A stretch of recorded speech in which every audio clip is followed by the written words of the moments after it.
Hello everyone. एक बार फिर से स्वागत है आपके अपने चैनल बीएचयू वाले में। तो आज इन चेहरों को देखकर आपको पता चल गया होगा कि आज हम लोग किसके ऊपर बात करने वाले हैं। अगर नहीं पता चला है तो आपको बता दें कि आज हम लोग बात करने वाले हैं एक ऐसी संस्था की जो 1885 में इस्टेब्लिश हुई थी। तो किसकी बात हम लोग कर रहे हैं? कांग्रेस। कांग्रेस की स्थापना की बात करेंगे, कांग्रेस के अधिवेशन के ऊपर बात करेंगे और इस पार्टी की बात करेंगे जिसने स्वतंत्रता आंदोलन में महत्वपूर्ण भूमिका निभाई थी। उससे जुड़े व्यक्तियों के बारे में बात करेंगे, उसके अधिवेशन के बारे में बात करेंगे, उसके अध्यक्ष के बारे में बात करेंगे और इसके महत्वपूर्ण कार्यों के ऊपर बात करेंगे। तो अगर आपने चैनल को सब्सक्राइब नहीं किया है तो सब्सक्राइब कर दीजिए ऐसे और भी वीडियो के लिए जो आपको बहुत ही ज़्यादा हेल्पफुल होने वाली है। चैनल को शेयर करिए, कमेंट करिए, सब्सक्राइब करिए। और अगर आपने अभी तक और भी वीडियोस नहीं देखी है तो आप जाके चैनल के प्लेलिस्ट में देख सकते हैं। तो इस वीडियो को पूरा जरूर देखिएगा, आपको बहुत ही हेल्पफुल होने वाले एग्जाम के लिए। तो चलिए देखते हैं आज हम लोग क्या पढ़ने वाले हैं। तो आपको हमने बताया कि आज हम लोग कांग्रेस पढ़ेंगे और उसी कांग्रेस को पढ़ेंगे जो कब इस्टेब्लिश हुआ था आपके। वेट, यही कांग्रेस जो आपका कांग्रेस जो कि आपका 1885 में इस्टेब्लिश हुआ था। और एक ब्रिटिश की इसमें महत्वपूर्ण भूमिका है जिनका क्या नाम है? एओ ह्यूम। ठीक है, एओ ह्यूम इनकी महत्वपूर्ण भूमिका है, तो इनके ऊपर भी बात करेंगे। इसके अधिवेशन जो अलग अलग जगहों पे अलग अलग व्यक्तियों की अध्यक्षता में हुई थी, अलग अलग महत्वपूर्ण कार्य हुए थे उनके ऊपर, अध्यक्षों के ऊपर और इसके जो महत्वपूर्ण कार्य हैं, परिणाम है, उसके ऊपर भी हम लोग बात करने हैं वाले हैं आज। तो चलिए आगे एक शॉर्ट इंट्रो जान लेते हैं कांग्रेस के बारे में, कब इस्टेब्लिश हुआ, कहाँ इस्टेब्लिश हुआ, जो एग्जाम में पूछे जाते हैं। ठीक, तो पहले आपको बता दें ये जो भारतीय राष्ट्रीय कांग्रेस था, इसकी स्थापना आपकी वेट इसकी स्थापना आपकी दिसंबर 1885 में बंबई में हुई थी। ठीक, ये इसकी स्थापना होने वाली थी पुणे में, लेकिन वहां पे प्लेग फैल गया था। प्लेग फैलने के कारण वहां पे इसके जो है कि स्थापना नहीं हो पाई और यह हुई कहाँ पे? दिसंबर 1885 में। और पहला अधिवेशन भी इसी टाइम पीरियड में हुआ था, बंबई में ही। ठीक, इसकी जो अधिकांश जो नेता है, जो प्रारंभिक नेता कह ले या फिर संस्थापक सदस्यों की बात कर ले या फिर कुछ प्रारंभिक महत्वपूर्ण व्यक्तित्व की बात करें तो उसमें दादा भाई नौरोजी हैं। इन्होंने महत्वपूर्ण महत्वपूर्ण भूमिका निभाई है इसके नामकरण में। फिरोज शाह मेहता, बदरुद्दीन तैयब जी जो प्रथम मुस्लिम अध्यक्ष हैं, विमेश चंद्र बनर्जी, सुरेंद्र नाथ बनर्जी, हालांकि ये पहले अधिवेशन में भाग नहीं ले पाए थे, रामेश चंद्र दत्त और भी बहुत से थे जो बम्बई और कलकत्ता से थे। इसके जो प्रमुख सदस्य नेता है, ये कहाँ से थे? ज्यादातर बम्बई और कलकत्ता से। और ये ज्यादातर देखेंगे कि वहाँ की जो फेमस यूनिवर्सिटीज है उसी से वो लोग पढ़ाई करके निकले थे। ठीक, और दूसरी आपको बता दें कि ये एक जो कहेंगे रिटायर्ड ऑफिसर था, ब्रिटिश अधिकारी था, एओ हुम। इनकी महत्वपूर्ण भूमिका है कांग्रेस की स्थापना में। अलग अलग क्षेत्रों से भारतीयों को संगठित करने में इन्होंने महत्वपूर्ण भूमिका निभाई थी। ठीक, भारत के कई भागों में कांग्रेस के अधिवेशन आयोजित करने का निर्णय लिया गया था, जिसका उद्देश्य भारत के सभी क्षेत्रों तक पहुंचने का प्रयास करना था। कांग्रेस का अधिवेशन आप देखेंगे अलग अलग जगहों पे भारत के विभिन्न कोनों में, कभी गांवों में, कभी शहरों में, तो कभी प्रेसिडेंसियों में हुई है। तो इसका महत्वपूर्ण कारण लोगों को एकजुट करना, लोगों को संदेश पहुंचाना और जागरूकता फैलाना था। ठीक, कांग्रेस अध्यक्ष अधिवेशन क्षेत्र के अलावा अन्य किसी भी क्षेत्र से हो सकता था। ठीक, कांग्रेस का अधिवेशन अधिवेशन का जो अध्यक्ष था, जो है कि जहां अधिवेशन हो रहा है उसके अलावा किसी भी क्षेत्र से हो सकता था, यानी कि जिस क्षेत्र में हो रहा है वहां के लोग उस वहां की अध्यक्षता नहीं कर देते। ठीक है, चलिए तो अब इसके अध्यक्ष के ऊपर बात करते हैं, इसके सेशन के ऊपर बात करते हैं जो कि बहुत ज्यादा पूछे जाते हैं क्वेश्चन। तो इसको कई तरह से कई चरणों में बांटा गया है। तो जो पहला कांग्रेस का कहा जाता है प्रथम चरण या फिर पहला दौर दौर अगर कहें तो उसको कहा जाता है कि जो पहला दौर था, पहला दौर था कांग्रेस का, उसे नरमपंथी चरण के रूप में जाना जाता है, जो कि 1885 से 1904 यानी कि 1907 कांग्रेस के विभाजन से पहले के कुछ वर्षों तक का जो पीरियड है उसको पहला दौर यानी कि नरमपंथी या फिर उदारवादी चरण के रूप में देखा जाता है, कांग्रेस का जो ये दौर था। ठीक है, तो चलिए अब देखेंगे कि पहला अधिवेशन कब हुआ। यहाँ पे हम लोग देखेंगे आपके वेट वर्ष देखेंगे, स्थान देखेंगे, अध्यक्ष देखेंगे और महत्वपूर्ण कार्यों के ऊपर बात करेंगे हम लोग। चलिए, तो जो पहला अधिवेशन हुआ था कांग्रेस का वो हुआ था बम्बई में। ठीक है, याद रखिएगा जगह 1885 में। और इसकी अध्यक्षता व्योमेश चंद्र बनर्जी ने किया था। व्योमेश चंद्र बनर्जी, इनकी फोटो देख सकते हैं, यही है व्योमेश चंद्र बनर्जी। इन्होंने ही पहला अधिवेशन की अध्यक्षता की थी, बहुत बार पूछा जाता है। ठीक है, इस पहले अधिवेशन में कुल 72 प्रतिभागियों ने भाग लिया था। और इसमें देखेंगे इस अधिवेशन में एक महत्वपूर्ण कार्य क्या हुआ था कि इसके जो भी उद्देश्य थे, एम थे, उसकी रूपरेखा, एक ड्राफ्ट तैयार किया गया था। ठीक, इस अधिवेशन में कांग्रेस के उद्देश्यों की रूपरेखा और उसकी जो है कि जो भी एम्स थे, उद्देश्य थे, वो चीजें तैयार की गई थी। ठीक, दूसरा अगर बात करें तो दूसरे जो अधिवेशन हुआ था वो कहाँ हुआ था आपका, कलकत्ता में हुआ था। ठीक है, दूसरा अधिवेशन आपका कलकत्ता में हुआ था। और कहाँ हुआ, कब हुआ था, 1886 में। ये आपका दूसरा अधिवेशन, ये आपका पहला अधिवेशन। ठीक, इसकी अध्यक्षता दादा भाई नौरोजी ने की थी। और इन्हीं की एक फेमस जो थ्योरी है वो क्या है, ड्रेन थ्योरी। Drain theory. ठीक, तो इन्होंने ये दी है, ये दादा भाई नौरोजी, आप देख सकते हैं इनको। राष्ट्रीय कांग्रेस और नेशनल कॉन्फ्रेंस का विलय इस टाइम पीरियड में 1886 में क्या हुआ था कि जो राष्ट्रीय कांग्रेस और नेशनल कॉन्फ्रेंस, इन दोनों का विलय हो गया था। ठीक, कांग्रेस ने पूरे देश में प्रांतीय कांग्रेस समितियों को स्थापित करने का निर्णय लिया था 1886 में, जो महत्वपूर्ण कार्य हुआ था दादा भाई नौरोजी की अध्यक्षता में। ठीक है, नेक्स्ट अगले अध्यक्ष के बारे में बात करेंगे, जो हमारा कौन सा अधिवेशन होगा, तीसरा अधिवेशन। ठीक है, ये हमारा तीसरा अधिवेशन है, पहला बंबई में, दूसरा कलकत्ता में और तीसरा मद्रास में। तो आप तीनों प्रेसिडेंसी में देखेंगे लगातार हमें सबसे पहले प्रेसिडेंसियों में अधिवेशन हुए, जो थे 3 अधिवेशन उस टाइम के। तो तीसरा अधिवेशन मद्रास प्रेसिडेंसी में होता है। कब होता है, 1887 में। और इसके जो अध्यक्ष होते हैं, पहले मुस्लिम अध्यक्ष कौन होते हैं, सैयद सैयद बदरुद्दीन तैयबजी। ठीक है, तैयबजी जी पहले अधिवेशन के अध्यक्ष होते हैं और ये पहले मुस्लिम अध्यक्ष होते हैं, इंपॉर्टेंट है। और तीसरा अधिवेशन होता है 1887 का। मुस्लिमों से अन्य राष्ट्रीय नेताओं के साथ मिलकर काम करने की अपील की गई थी, इसलिए इसके अध्यक्ष भी देखेंगे तो मुस्लिम अध्यक्ष को चुना गया था और हिंदू मुस्लिम की एकता का प्रयास किया गया था, देखा जाए तो। ठीक है, चलिए आगे बढ़ते हैं। तो ये हमारा चौथा अधिवेशन है, जो कि फिर से कलकत्ता में होता है और ये 1896 में होता है। याद रखिएगा, इंपॉर्टेंट है। और इसकी अध्यक्षता करते हैं रहमतुल्लाह सयानी, दूसरे मुस्लिम। देखेंगे, ये देखेंगे इस अधिवेशन में क्या हुआ था कि रविन्द्रनाथ टैगोर द्वारा पहली बार राष्ट्रीय गीत वंदे मातरम गाया गया था। जो वंदे मातरम किसने लिखा है, बंकिम चंद्र चटर्जी। ठीक है, चटर्जी जी ने लिखा है, बंकिम चंद्र चटर्जी द्वारा जो वंदे मातरम लिखा गया, उसका गायन सबसे पहले 1896 के कलकत्ता अधिवेशन में रविन्द्रनाथ टैगोर द्वारा गाया गया था, जो कि हमारा राष्ट्रीय गीत है। ठीक है, आइए हम लोग राष्ट्रीय गान की भी बात करेंगे, जो रविन्द्रनाथ टैगोर ने लिखा है। अब बात करते हैं हम, अब हम लोग बात करते हैं नेक्स्ट अधिवेशन की, कौन सा है।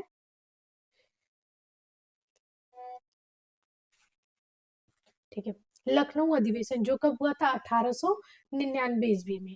ठीक, इसके जो अध्यक्ष थे वो रमेश चंद्र दत्त थे। इंपॉर्टेंट है, ये हमारे रमेश चंद्र दत्त, इनकी बहुत सारी पुस्तकें भी हैं।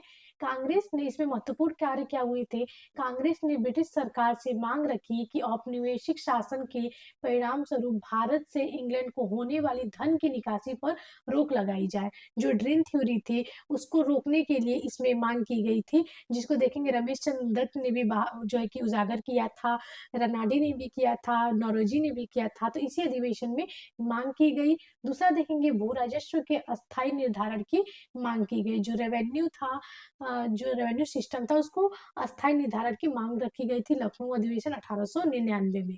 ठीक है, दूसरा हम लोग देखें, अगला अधिवेशन की बात करें तो वो है कलकत्ता अधिवेशन 1901।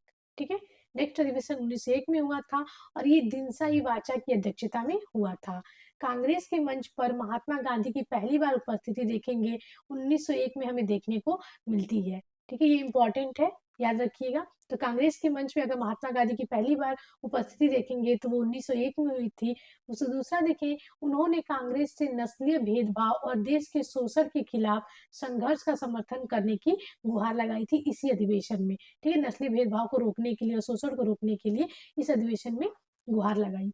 अब देखेंगे जो कांग्रेस का दूसरा दौर है वो कौन सा है, राष्ट्रीय आंदोलन से संबंधित है। क्यों, क्योंकि देखेंगे ये जो दूसरा दौर कहेंगे तो 1905 से 18 तक चलता है।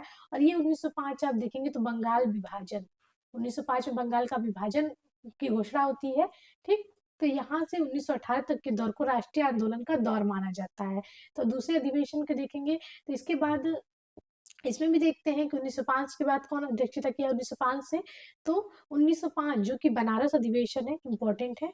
ठीक है, बनारस अधिवेशन भी बहुत इंपॉर्टेंट है, पूछा जाता है। तो 1905 में जिसकी अध्यक्षता गोपाल कृष्ण गोखले ने की थी। ठीक, इसे गांधी जी का राजनीतिक गुरु भी कहते हैं। ठीक है, राजनीतिक गुरु, गुरु किसके? एम के गांधी के, एम के गांधी, याद रखिएगा, यही गोपाल कृष्ण गोखले हैं। इस अधिवेशन में गोपाल कृष्ण गोखले तथा सुरेंद्रनाथ बनर्जी के नेतृत्व में नरमपंथियों, ठीक, और बाल गंगाधर तिलक के नेतृत्व में गरमपंथियों का विभाजन उभर कर सामने आया था। 1905 के देखेंगे, इन्होंने बंगाल विभाजन और बंगाल में स्वदेशी आंदोलन की उद्घोषण के खिलाफ अप्रसन्नता व्यक्त की थी। इस अधिवेशन में देखेंगे जो बंगाल विभाजन है उसकी अप्रसन्नता व्यक्त की गई थी 1905 के अधिवेशन में। ठीक, यहाँ पे देखेंगे गर्मपंथियों में धीरे धीरे फूट पड़ने लगी तो 1907 में देखेंगे अंततः क्या होता है, विभाजन हो जाता है गर्मपंथियों और नरमपंथियों में। ठीक, नेक्स्ट अधिवेशन आपका कलकत्ता अधिवेशन है जो कि 1906 में हुआ था और जिसकी अध्यक्षता देखेंगे दूसरी बार नौरोजी अध्यक्षता कर रहे हैं कांग्रेस की, और ये है जो है कि 1906 का अधिवेशन। ठीक, स्वराज शब्द का पहली बार प्रयोग हम देखेंगे इसी अधिवेशन में किया गया था 1906 के अधिवेशन में। बहुत बार पूछता है, स्वदेशी बहिष्कार और राष्ट्रीय शिक्षा कार्यक्रमों के समर्थन में प्रस्ताव पारित किया गया। जब बंगाल विभाजन की घोषणा हो गई तो स्वदेशी जैसे चीजों को सामने लाया गया और राष्ट्रीय उत्थान का जो है कि राष्ट्रीय उत्थान के लिए कार्य किया जाने लगा। नेक्स्ट अगर अधिवेशन की बात करें जो बहुत इंपॉर्टेंट है तो वह है सूरत अधिवेशन। ठीक, जो कि 1907 में हुआ था और इसकी जो है कि अध्यक्षता किए थे रास बिहारी घोष। इन्होंने 2 बार अध्यक्षता की है कंटिन्यू। ठीक है, तो इसी सूरत अधिवेशन के ऊपर बात करेंगे और ये बहुत इंपॉर्टेंट है और इसमें देखेंगे जो 1905 में फूट पड़ी धीरे धीरे जो एक तरह से कहेंगे कि खाई बननी शुरू हो गई थी, वो सूरत विभाजन में उग्र रूप ले ली और कांग्रेस का विभाजन हो गया। ठीक है, नरमपंथी और गरमपंथी के बीच में, यानी कि जो उदारवादी थे और जो उग्रवादी थे उन दोनों में विभाजन हो गया 1907 के सूरत अधिवेशन में। ठीक, उसके बाद देखेंगे 1908 में मद्रास में अधिवेशन हुआ था, इसकी अध्यक्षता भी रास बिहारी घोष करते हैं और यहाँ पे कांग्रेस के संविधान का निर्माण होता है। इंपॉर्टेंट है, याद रखिएगा 1908 में कांग्रेस के संविधान का निर्माण होता है। अब अगले अधिवेशन की बात करें तो वो है 1909 का अधिवेशन, जिसकी अध्यक्षता देखेंगे ये लाहौर में हुआ था और इसकी अध्यक्षता हमारे परम पूज्य मदन मोहन मालवीय जी ने किया था, जिन्होंने बीएचयू की भी स्थापना की है। इलाहाबाद के रहने वाले थे ये। 1916 में बीएचयू जैसे एक बड़े आवासीय विद्यालय की स्थापना की थी। इस टाइम देखेंगे 1909 में क्या हुआ था, पृथक निर्वाचन प्रणाली जो कि मार्ले मिंटो सुधार के नाम से भी सुना जाता है या जाना जाता है, इसको अस्वीकार किया था कांग्रेस ने। इसके जो है कि इसके लिए हामी नहीं भरी, इसको अस्वीकार कर दिया था 1909 के लाहौर अधिवेशन में, जिसकी अध्यक्षता मदन मोहन मालवीय जी कर रहे थे। ठीक है, नेक्स्ट है कलकत्ता अधिवेशन जो कि 1911 में हुआ था। ठीक, इसके जो देखेंगे अध्यक्ष थे वो बिशन नारायण धर थे और इसी में देखेंगे सबसे पहली बार जनगण मन का गायन हुआ था। ठीक है, 1896 में किसका हुआ था, वंदे मातरम का। तो वहीं देखेंगे 1911 में किसका हुआ था, जनगण मनगढ़ का, जो कि रविन्द्रनाथ टैगोर ने लिखा है। ठीक है, अब अगला इंपॉर्टेंट हम लोग देखें अधिवेशन तो लखनऊ अधिवेशन। अब बात करेंगे लखनऊ अधिवेशन के ऊपर जो कि 1916 में हुआ था और अंबिका चरण मजुमदार ने इसकी अध्यक्षता की थी। बहुत इंपॉर्टेंट, ये बहुत बार पूछा जाता है और इसे लखनऊ समझौते या फिर लखनऊ पैक्ट के नाम से भी जाना जाता है। लखनऊ समझौते पर हस्ताक्षर किया गया मुस्लिम लीग के साथ संयुक्त अधिवेशन था। ये मुस्लिम लीग के और कांग्रेस के साथ ये संयुक्त अधिवेशन था और देखेंगे इस अधिवेशन में जो नरमवादी और उग्रवादी थे वो एक हो जाते हैं। जो 1907 में हम लोग देखेंगे हमें विभाजन देखने को मिलता है, तो वहीं हम देखेंगे यहाँ पे फिर से एकता देखने को मिलती है। तो नेक्स्ट सबसे इंपॉर्टेंट अगर बात करें तो देखेंगे कलकत्ता अधिवेशन जो 1917 का है। ठीक, क्यों क्यों ये इंपॉर्टेंट कहेंगे, क्योंकि देखेंगे पहली बार जो है कि कांग्रेस की अध्यक्षता कोई महिला कर रही है, वो भी कौन महिला, यूरोपीय महिला कह लेंगे या फिर भारतीय नहीं थी, आयरिश महिला, आयरलैंड की एनी बेसेंट कर रही थी। ठीक, तो भारतीय राष्ट्रीय कांग्रेस की प्रथम महिला अध्यक्ष है ये, आईएनसी की, और कलकत्ता में हुआ था 1917 में। ठीक है, अब तीसरे दौर के ऊपर बात करेंगे। 2 दौर हमने देख लिए, तीसरा दौर जो है जन राष्ट्रवाद का चरण है और ये 1918 से 27 है, याद रखिएगा। ठीक है, इसमें देखते हैं तो नेक्स्ट अधिवेशन 1918 में है। ठीक, विशेष अधिवेशन था ये बॉम्बे का। ठीक, 1918 सैयद हसन इमाम जो है कि इसकी अध्यक्षता करते हैं और इस समय देखेंगे जो मॉन्टेग्यू चेम्सफोर्ड सुधार था उसको निराशाजनक करार दिया गया था। इसमें जो उसकी एक्ट की धाराएं थी, जो भी चीजें थी, उसको कुछ अच्छी हमें उसके परिणाम नहीं दिखे। नेक्स्ट है अमृतसर अधिवेशन जो कि 1919 में हुआ था। इसकी अध्यक्षता मोतीलाल नेहरू ने की थी और देखेंगे बाद में इन्होंने स्वराज जैसी एक पार्टी की भी स्थापना की है 1923 में। कांग्रेस ने खिलाफत आंदोलन का समर्थन किया जो 1919 में शुरू हुआ था अली बंधु के नेतृत्व में, और जलियांवाला बाग जो हत्याकांड हुआ था 1919 में, उसमें देखेंगे उसकी कड़ी निंदा भी की गई थी। ठीक है, 1919 के अमृतसर अधिवेशन में। फिर हम लोग बात करेंगे 1920 का विशेष अधिवेशन जिसकी अध्यक्षता लाला लाजपत राय ने की है। ठीक है, विशेष अधिवेशन हुआ था 1920 में कलकत्ता में, जिसकी अध्यक्षता लाला लाजपत राय ने की थी और कांग्रेस ने असहयोग कार्यक्रम को स्वीकृति दी थी। जो असहयोग आंदोलन था इसमें विद्यालयों, विदेशी परिधानों यानी कपड़ों, विधान परिषदों आदि का बहिष्कार शामिल था। और देखेंगे दूसरे चरण में जन सविनय अवज्ञा आंदोलन शुरू हुआ था। मतलब कि देखेंगे असहयोग आंदोलन जैसा जब आंदोलन शुरू होता है तो इसमें देखेंगे बहुत ज्यादा जन प्रतिनिधियों की भागी होती है, बहुत ज्यादा जनता उसमें पार्टिसिपेट करती है और इस तरह से देखेंगे जन आंदोलन का स्वरूप लेना धीरे धीरे शुरू कर देती है, जो कांग्रेस का तीसरा चरण था। अब बात करेंगे कांग्रेस नागपुर अधिवेशन जो कि आपका देखेंगे 1920 में हुआ था। इसकी अध्यक्षता किसने किया था, तो सी विजय राघवाचारी ने इसकी अध्यक्षता किया था।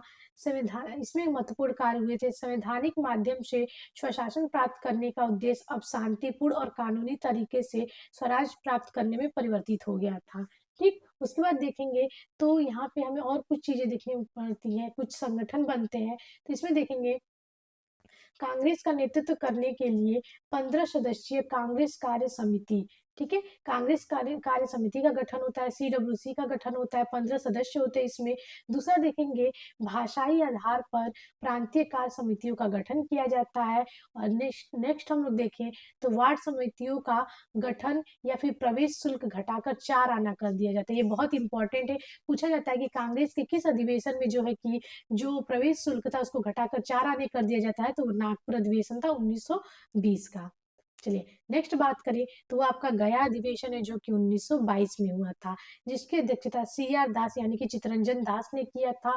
सी आर दास और अन्य नेता भारतीय राष्ट्रीय कांग्रेस से अलग हो गए और स्वराज पार्टी का गठन किया था। क्यों, यहाँ पे आपको बता दें कि जो 1922 में देखेंगे असहयोग आंदोलन को चौरी चौरा घटना की वजह से गांधी जी वापस ले लेते हैं, तो इसे क्षुब्ध होकर मोतीलाल नेहरू और सी आर दास देखेंगे 1923 में एक पार्टी का गठन करते हैं जो कि क्या होता है, स्वराज पार्टी। इसकी स्थापना इलाहाबाद में करते हैं और कांग्रेस से ये लोग अलग हो जाते हैं। ठीक है, अब नेक्स्ट है बेलगाम अधिवेशन 1924, इंपॉर्टेंट है। इसकी अध्यक्षता गांधी जी ने की थी, परम पूज्य हमारे बापू राष्ट्रपिता।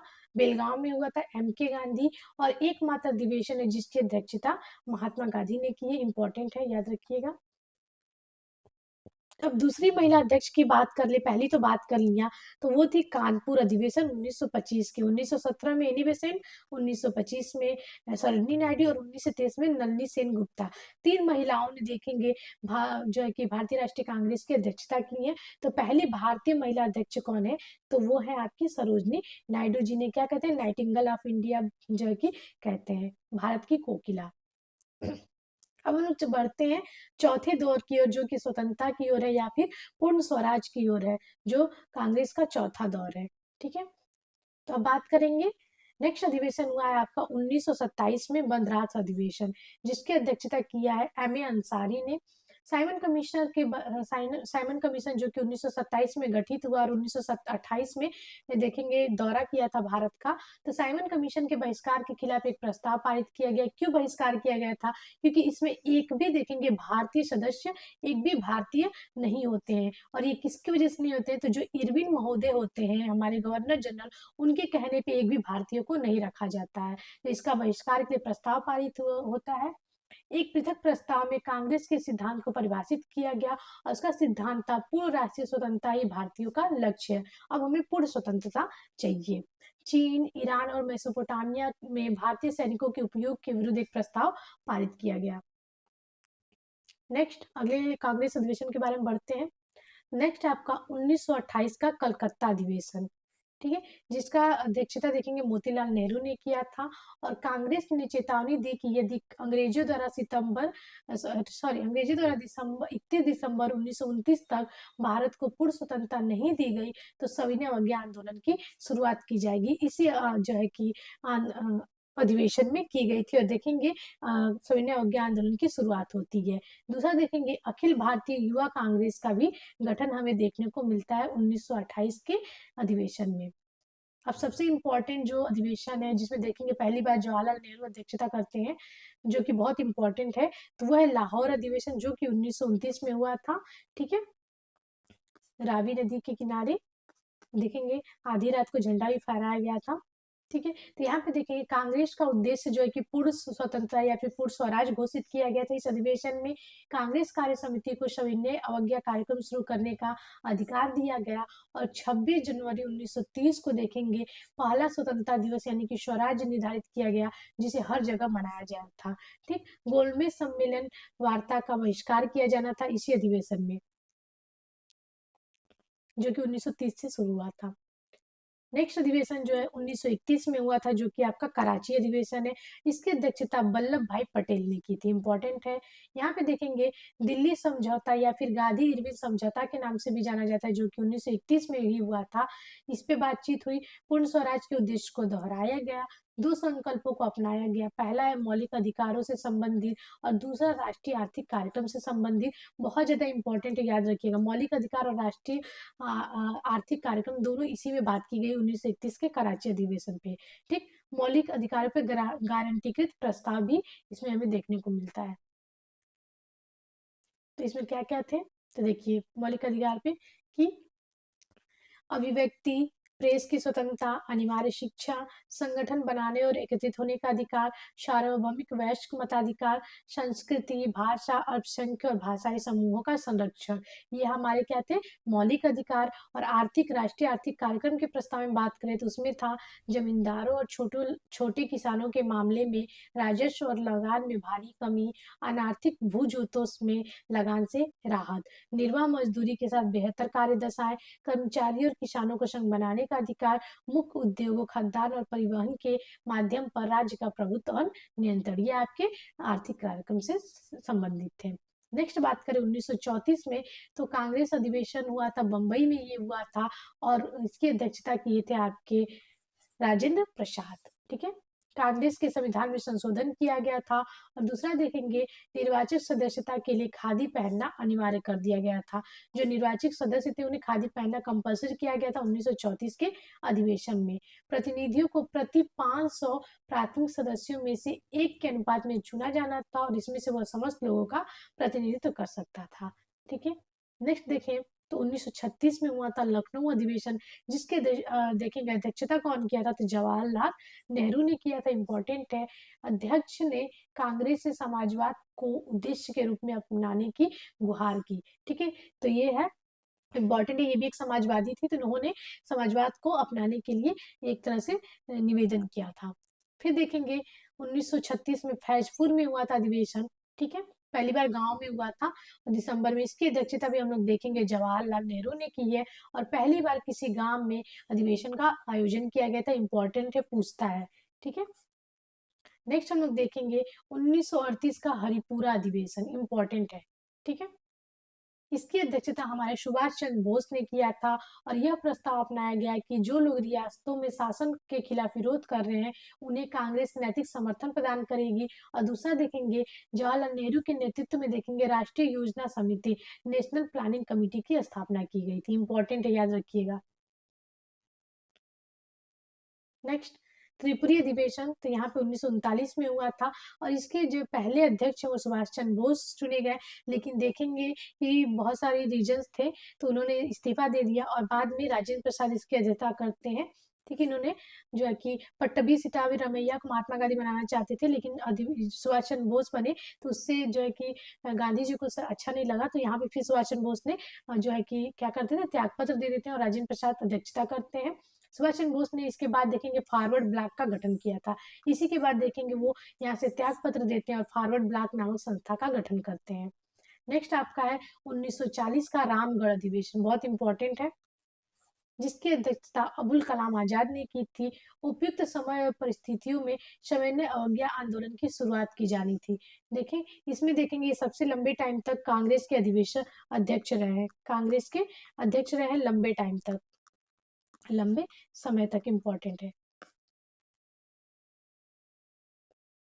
नेक्स्ट है आपके 1940 से 45 तक रहे हैं।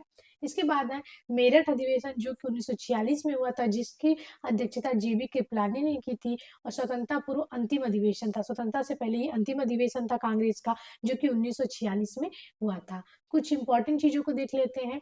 तो यहाँ पे है किस किस वर्षों में कांग्रेस के अधिवेशन नहीं हो पाए थे। तो पहला 1930 में है, जिसका कारण था सविनय अवज्ञा आंदोलन, सविनय अवज्ञा आंदोलन चल रहा था, इसलिए नहीं हो पाया था। 1935 में देखेंगे जो प्रांतीय चुनाव हुए थे, तो जो अधिनियम के बाद चुनाव होने थे, उसकी वजह से नहीं हुआ था। फिर देखेंगे 1941 से 45, जो कि भारत छोड़ो आंदोलन चल रहा था, और उस समय बहुत सारी गतिविधियां चल रही थी, तो इस समय भी नहीं हो पाया था। इसलिए देखेंगे 1940 से 45 तक अबुल कलाम आजाद, ठीक है, अबुल कलाम आजाद जो है कि अध्यक्ष रहे और सबसे लंबे कार्यकाल उनका रहा है। तो पूछा जाता है कि सबसे ज्यादा लंबा कार्यकाल किसका था, तो इन्हीं का था, और लंबे टाइम तक अध्यक्ष रहे थे। ठीक, इसके बाद देखेंगे Lord Dufferin Indian national Congress के प्रथम अधिवेशन के दौरान भारत के वायसराय थे। जब कांग्रेस का गठन हुआ था, तो उस समय गवर्नर जनरल कह ले या वायसराय कह ले, तो वो कौन थे, लॉर्ड डफरिन थे। तो कुछ इंपॉर्टेंट चीजों को हमने कांग्रेस के अधिवेशन को देखा। आशा करते हैं कि आपको वीडियो काफी अच्छी लगी होगी। अगर आपको ऐसी और वीडियो चाहिए तो चैनल को सब्सक्राइब कर लीजिए और लाइक करिए, कमेंट जरूर करिए। ऐसे हमारे साथ बने रहिए। धन्यवाद।